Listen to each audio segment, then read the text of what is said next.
Al-Amin, engkau nabiku. Al-Amin, engkau rasulku. Muhammad, engkau penuntunku. Al-Amin, itu panggilanmu. Assalamualaikum, salam selamat dan sejahtera, saling mendoakan di antara kita. Jawablah waalaikumsalam. Assalamualaikum warahmatullahi wabarakatuh. Apa kabar anak-anak TB, KB, TKIT Salman Al-Farisi 1 Yogyakarta? Semoga selalu sehat ya dalam lindungan Allah bersama keluarga di rumah. Hadir lagi kisah tentang Rasulullah Nabi Muhammad Sallallahu Alaihi Wasallam. Hari ini bersama Bu Sita, kita akan mendengarkan kisah tentang pengemis buta yang rindu disuapi Rasulullah. Anak-anak, siap mendengarkan ya? Oke. Kisah pengemis buta yang rindu disuapi Rasulullah. Salah satu sifat mulia Nabi Muhammad Sallallahu Alaihi Wasallam yang patut kita contoh adalah sifat tolong-menolong. Bahkan Nabi Muhammad tidak enggan memberikan bantuan kepada mereka yang suka menjelek-jelekkan dirinya. Alkisah hiduplah seorang pengemis buta di sudut pasar Madinah Al-Munawwaroh. Iya, pengemis ini buta, tidak bisa melihat. Tetapi dia punya kebiasaan buruk, selalu menghina Nabi Muhammad. Hari demi hari dia selalu mengatakan hal yang buruk tentang Rasulullah Shallallahu Alaihi Wasallam. Wahai saudaraku, jangan kau dekati Muhammad. Jika kalian mendekatinya, kalian akan dipengaruhi hal yang tidak baik olehnya, kata pengemis itu. Padahal setiap pagi Rasulullah Shallallahu Alaihi Wasallam mendatanginya dengan membawa makanan. Tanpa sepatah kata apapun, Rasulullah menyuapinya sembari mendengarkan pengemis itu berpesan untuk menjauhi orang yang bernama Muhammad. Rasulullah terus melakukannya hingga beliau meninggal dunia.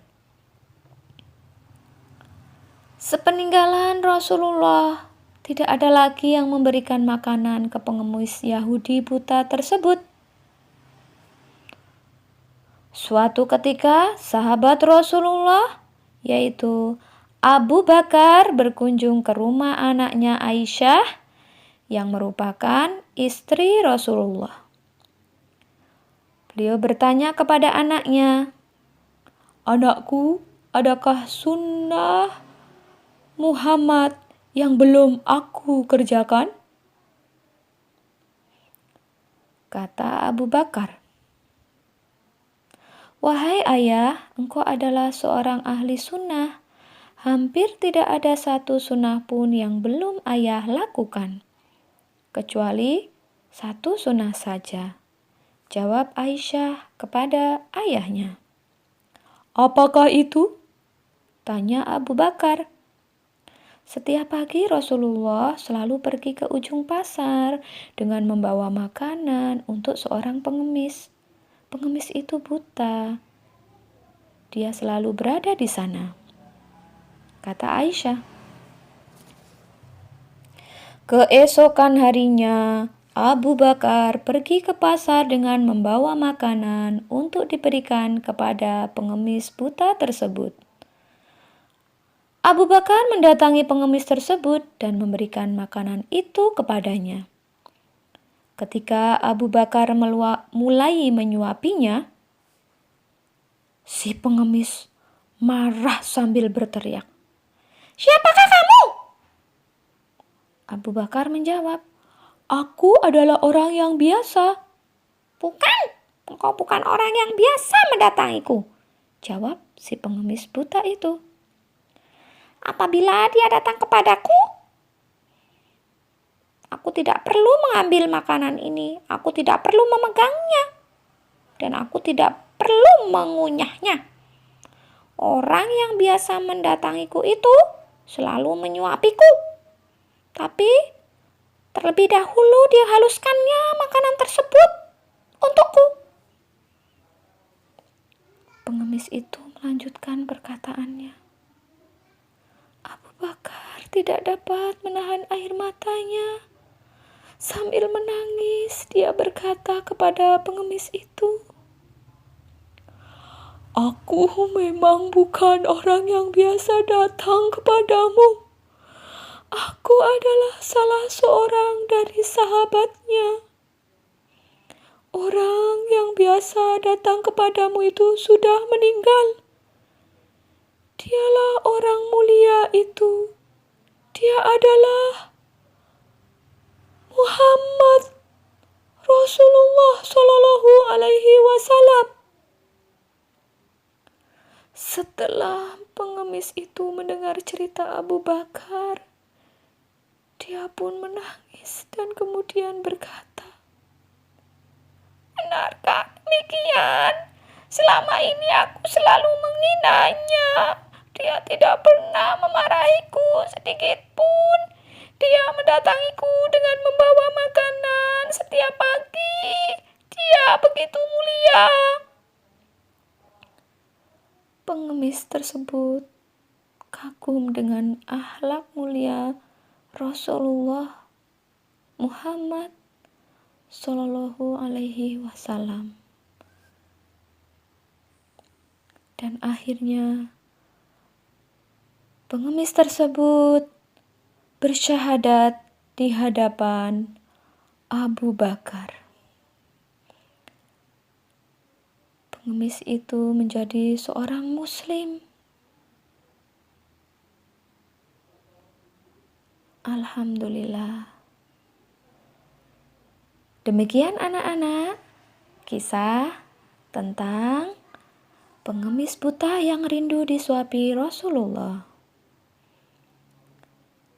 Mari kita contoh akhlak Rasulullah yang suka tolong-menolong. Rasulullah menolong setiap orang.